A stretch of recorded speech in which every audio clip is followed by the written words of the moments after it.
This is Democracy Now!, democracynow.org, The War and Peace Report. I'm Amy Goodman. And I'm Nareen Sheikh. Welcome to our listeners and viewers around the country and around the world.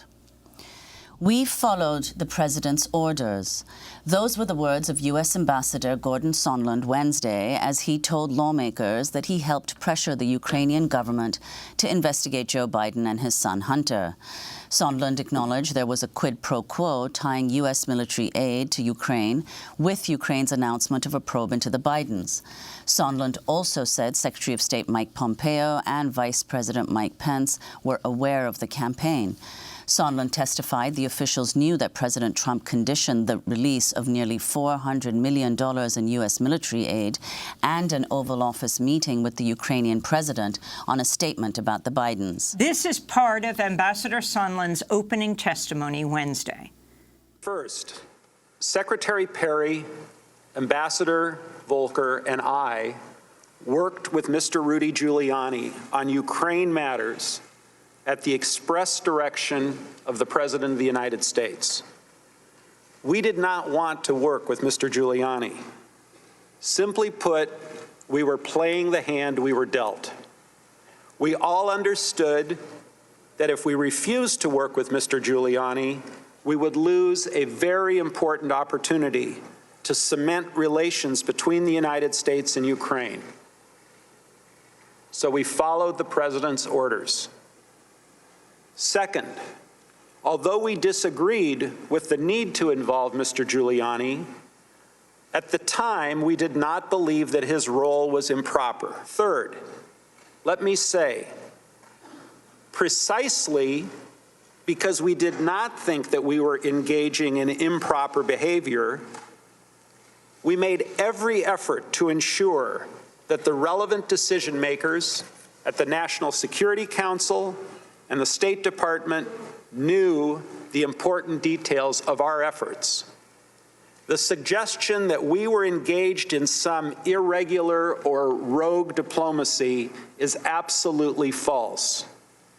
I have now identified certain State Department emails and messages that provide contemporaneous support for my view.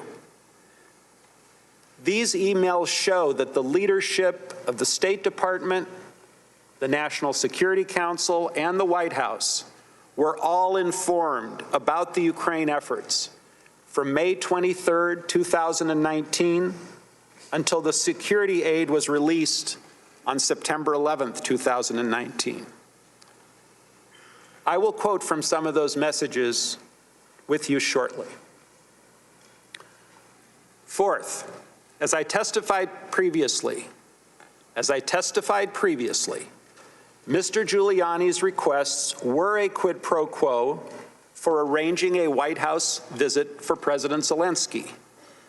Mr. Giuliani demanded that Ukraine make a public statement announcing the investigations of the 2016 election DNC server and Burisma.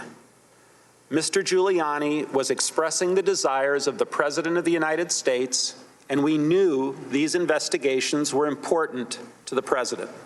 That was U.S. Ambassador to the European Union Gordon Sondland testifying before the House Intelligence Committee on Wednesday. Former National Security Council official Fiona Hill and U.S. diplomat David Holmes will testify today beginning at 9 a.m. And Democracy Now! Will live stream at democracynow.org. But right now we turn to Democratic presidential candidate Julián Castro, who served as housing secretary under President Obama. In a moment, we're going to ask him about last night's presidential debate, the first he wasn't participating in. But first, we go to the impeachment inquiry, which you've also been talking about and tweeting about. Secretary Castro, can you talk about the significance of yesterday's testimony, what was considered to be the most important, the front page headline of the New York Times across all 5 columns, "We followed the president's orders"? It was blockbuster testimony. Was, I believe, a nail in the coffin of Donald Trump and the case that he has tried to make. I mean, how many times have we heard the president say over and over again that there was no quid pro quo? And here we have Ambassador Sondland, that everybody acknowledges had the most direct contact with the president, knew what was going on, was part of also email chains, saying very specifically, very directly, that there was a quid pro quo and that the president was holding up military aid until President Zelensky of Ukraine would announce an investigation of Burisma. So, you know, it really couldn't be more clear that the president has violated his oath of office. He's abused his power. And, you know, this was just some of the testimony. There was plenty of other testimony to back that case up. And, of course, Fiona Hill is going to testify today. So it's very damning to the president. And do you believe, Secretary Castro, I mean, now many people believe that, of course, Trump was guilty of this. But do you think everyone is persuaded that this is an impeachable offense and that he is in any sense likely to be impeached? I believe so. I believe anybody that's looking at this, you know, in a neutral way, that includes the majority of the American people. There are a number of polls that have suggested that more than 50% of Americans believe that the president should be impeached and removed from office because of what he did. I have no doubt that he has had his defenders in the House of Representatives. He will certainly have Mitch McConnell, his defenders in the Senate. I'm not naive. I don't believe that Mitch McConnell and his buddies are going to take an impeachment from the House. If the president is impeached in the House, and I believe he will be, they're not going to take that and turn that into a removal. However, the American people are paying attention, and I believe that if they don't remove him, it's going to have dire consequences for them in November of 2020. While you're out on the campaign trail, your brother, your identical twin brother, Joaquin Castro, is, of course, on the House Intelligence Committee that is questioning the candidates. I want to go to a lighter moment in the hearings when Congressman Castro begins to question Lieutenant Colonel Alexander Vindman during Tuesday's impeachment hearings.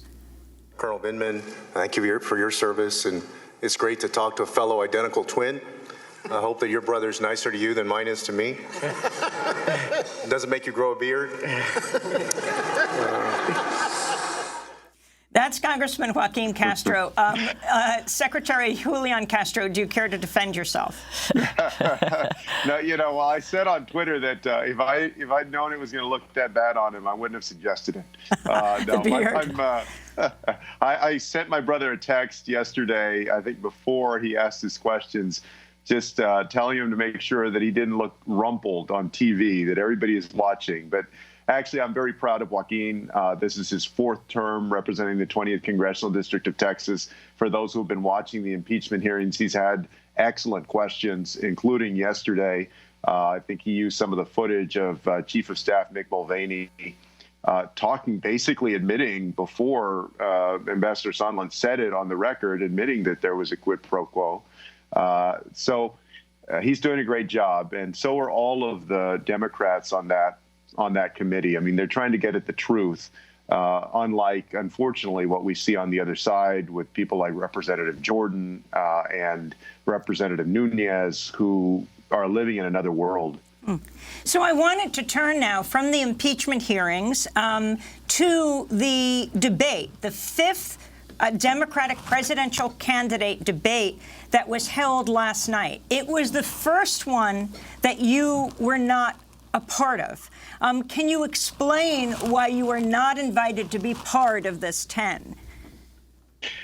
Well, as a lot of your viewers know, this is the first year that the Democratic National Committee has imposed certain thresholds, polling thresholds and fundraising thresholds, in order for candidates to get on that debate stage. And the thresholds for the November and December debates were that you had to get 4 polls at 3%, either nationally or in one of the 4 early states, or 2 5% polls nationally.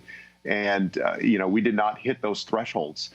You know, I understand their thinking in terms of bringing order to a race that has more Democrats running than ever before. At the same time, I think they're going to have to go back and reevaluate these thresholds, because it's clear that people can buy their way onto that debate stage. You can buy an increase in polling at those kinds of numbers.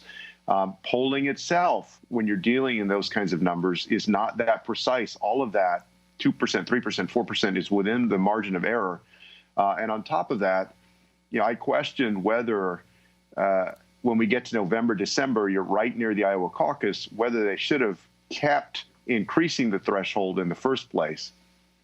Well, I wanted to ask you about this key issue of polling and also the first two primary and caucus states of being among the whitest states in the country. And this is a question you've been asked before. But during the first ever presidential forum on environmental justice earlier this month in South Carolina, I had a chance to ask one of your political rivals about this, Senator Elizabeth Warren, about the order of the primaries and caucuses.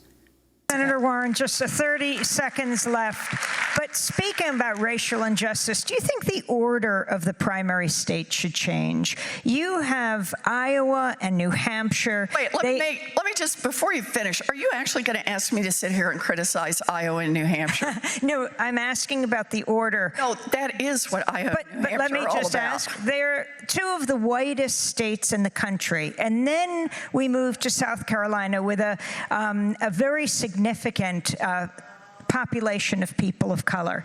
And it means the candidates spend so much of their time catering to those first two states. Overall, do you think that should change? Look, I'm just a player in the game on this one.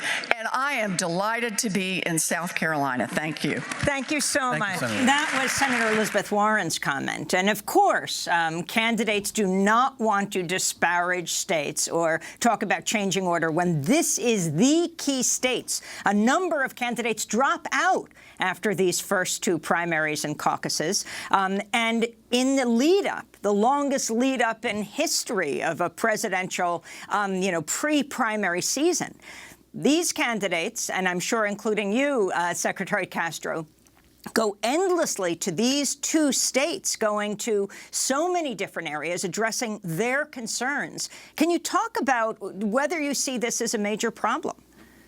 Yeah, and, I've been there to New Hampshire and Iowa a number of different times. On many occasions now, as you can imagine, we're pretty deep into the presidential primary campaign cycle.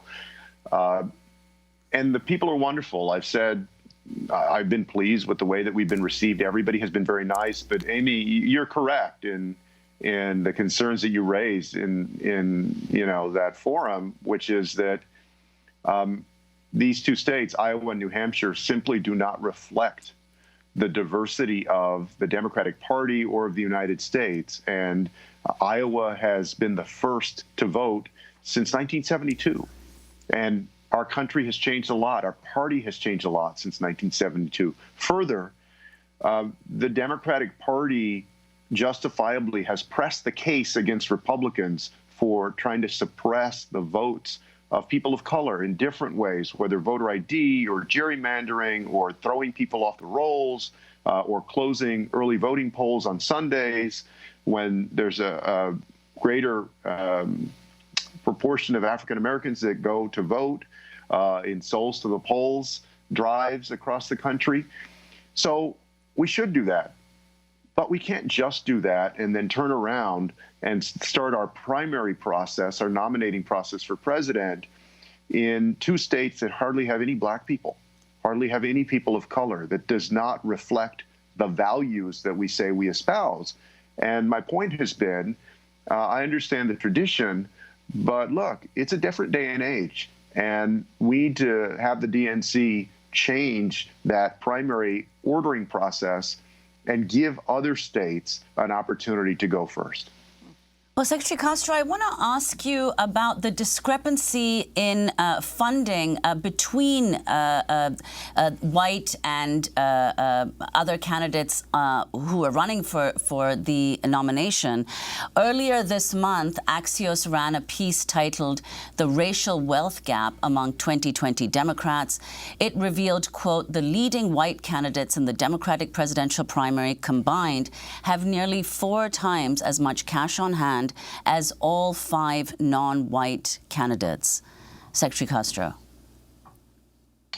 Well, I mean, I think that's a function of the fact that right now these candidates are the leading candidates, and these two things go together, right? They're raising more money now because they're near the top of the polls. They're near the top of the polls because, in part, they've been able to raise more money.